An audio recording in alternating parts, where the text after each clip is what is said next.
Today we have this Oleg, here, this side. You were filming from the building. Cool. We have this gentleman spec BMW M4 in the shop, which we tuned with a stage 1.5 setup, multi-map calibration. Yeah, I really like this car. Let me get into the details. So what do I like about this car and why do I call it the gentleman spec BMW M4? First of all, this owner, he doesn't care about drag racing, street racing, 0 to 100 times whatsoever. He just likes to drive and feel his car, but also with a little bit more comfort than a BMW M2 because of the longer wheelbase. So what he did is chose a BMW M4 with rear-wheel driven only, carbon ceramic brakes. It is just a fabulous combination which enhances the steering feel of the car, but gives you a little bit more comfort on the highway as well in a GT-like looking BMW M4. With the carbon pack included, we put some spacers on the vehicle and we did some modifications to both the exhaust and the intake system of this vehicle. So let's start with the engine bay, because we did a couple of things. As I was explaining, we did the intake of the vehicle. We installed a Venturi intake on this car, gloss one, because this car was already fitted with the M-Performance, the real one, so not the clone version, the M-Performance engine cover, which costs a lot of money. We put our carbon fiber bracing on this vehicle as well, and in combination with the Venturi intake system, it does both sound good right now and it looks good when you just open the engine bay, and it just looks shiny, carbony all over. So this is a very cool upgrade that we did this car. With regards to power, the intakes, I don't believe in any kind of power upgrades or power enhancements when we install these kind of things, because it just is the same. When you have bigger turbochargers with bigger inlets, of course, these will do a little bit better job, but for the stock intake system or the turbo inlets and the stock turbochargers, it doesn't matter, but it looks good and it sounds good, and that should be the reason why you do this kind of upgrade, and for the aesthetics, of course. The next upgrade is the exhaust system of this car. So if you want to buy a Rolex for your vehicle, it should be a Akrapovic exhaust system. With regards to the sound, there are a lot of sound options for the G8X generation, also our own and the Rado midpipe and everything. And that's like still, in my opinion, the Rado midpipe will sound the best of all exhaust systems. The other thing is that the Akrapovic is titanium, it is lightweight, and it adds some kind of a value to the vehicle. So if you're reselling the car or buying a car of this one at the dealership and it has an Akra system, everyone likes it, everyone wants it, and even the dealers are crazy about it. So in that way, it is a good option, of course. It costs a lot of money, but it also sounds good. So if I have to give you a description of the sound, it is a very deep, bassy tone that the Akrapovic slip-on in combination, because we also fitted the mid-pipe of Akrapovic with the silencer in place. So it's the link pipe titanium. It saves a lot of weight, but it also sounds very deep, throaty, and just quality. It screams it out, and it is not exaggerated in either way, you know. So you have to look at the owner of the car, the purpose of the car, and what it should do. And I think this combination really sounds good, especially when you consider the configuration of the car with the carbon ceramic brakes and the lightweight thingies that's going on. This exhaust system is a really nice add-on.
The M4 dyno results, what did we achieve? So first of all, I want to point out, the owner of this car is a really cool guy, I would say. I did not see his face. I don't know yet who he is, to be honest. Yeah, I have a real good connection with him when talking about his car.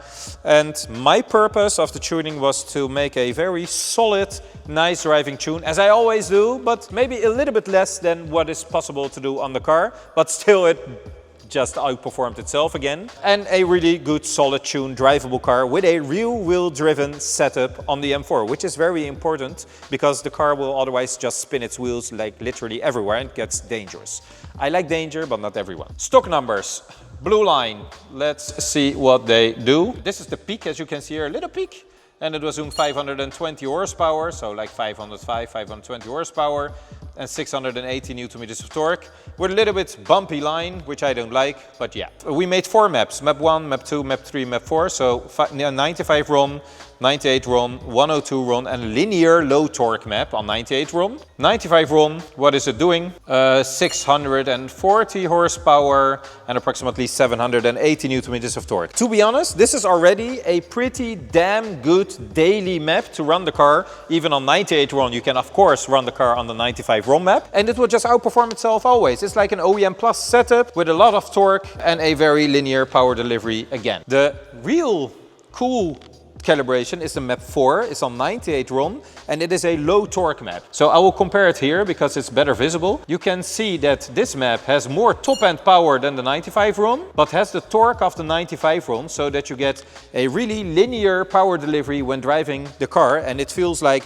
of course it's turbocharged, you will feel the turbo kicking in at around 3000 RPM, but it will just maintain its power all the way to a red line, then you shift. You feel like the urge of revving the car out. And that is cool to have on a setup like this, because why do you buy a rear-wheel driven M4 in the first place? Because you like driving, that's why, and you like to have the steering feel in that car. So this is a very cool map. Then we get to the power maps. The 98 RON map is doing 665 horsepower and 830 Newton meters. Still not maxed out. We can get it to a even higher torque number, but I don't think it's necessary, especially not for the setup I mentioned. Normally the car should do around 670, 680 horsepower even possible. But yeah, the car was just not doing it on 98 RON. Maybe the fuel quality was not that good, but this was the maximum that we could extract from this specific car. And you can see that when we switch over to the 102 fuel, which was good, it was doing hell more of power because it was doing 706 horsepower and 870 Newton meters of torque. Very nice lines again, 700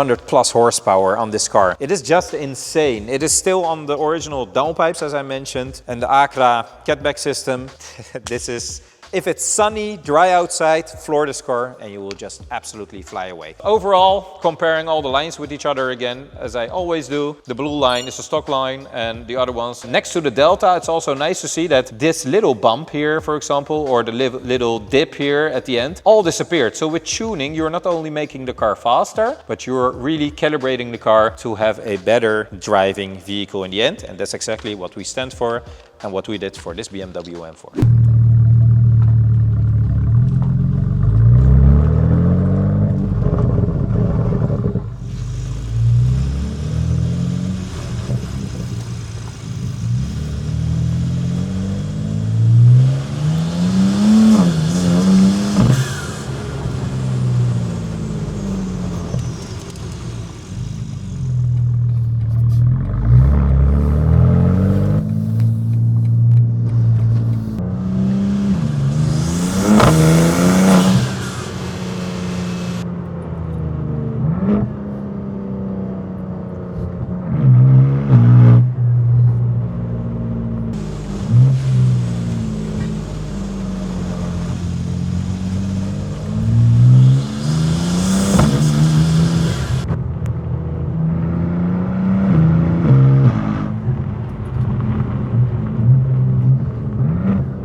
It's so different than an X-Drive. It just pulls. Yeah.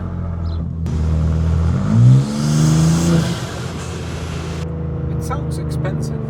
I don't know why. It's like, you know, not screaming, but from outside is good.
Are you happy with your job?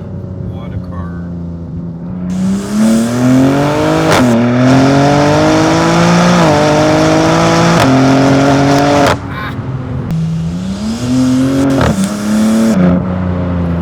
Intake sound good, exhaust sound good, comfort sound good, looks good, weight good, car configuration good, fuel consumption bad, happiness good, Smells good. smells good. It's just fabulous. I mean,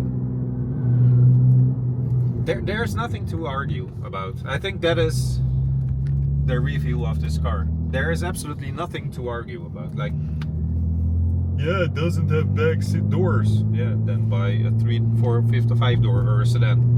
But the owner that buys this car knows that it doesn't have back doors. Yeah, it's only rear-wheel drive. Yes, because we love to drive. We love to have this steering feel in the car. With the X-Drive, I have the X-Drive. I have it in the shop. It's my third.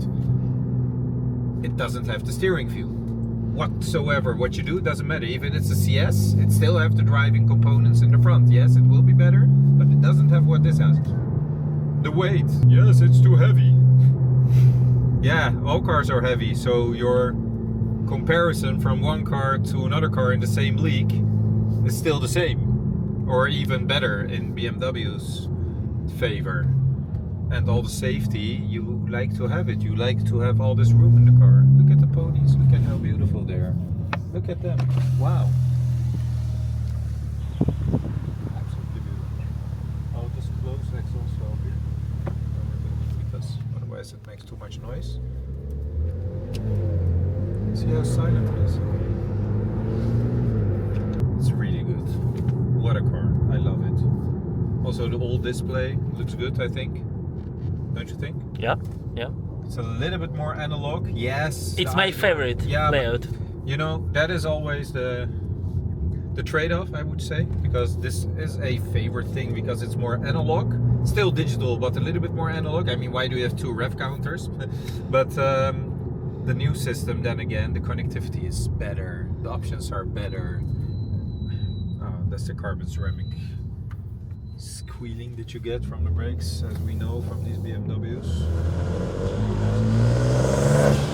Now you can hear the intake from the inside. Because the exhaust is closed now. This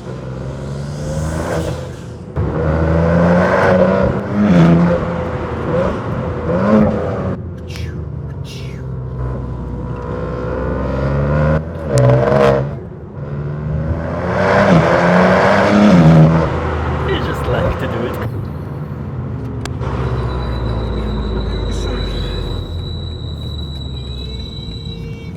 Yeah, the carbon ceramic brakes, they squeal or they scream. I don't care. Here. So it doesn't hurt me. It hurts the people at the outside.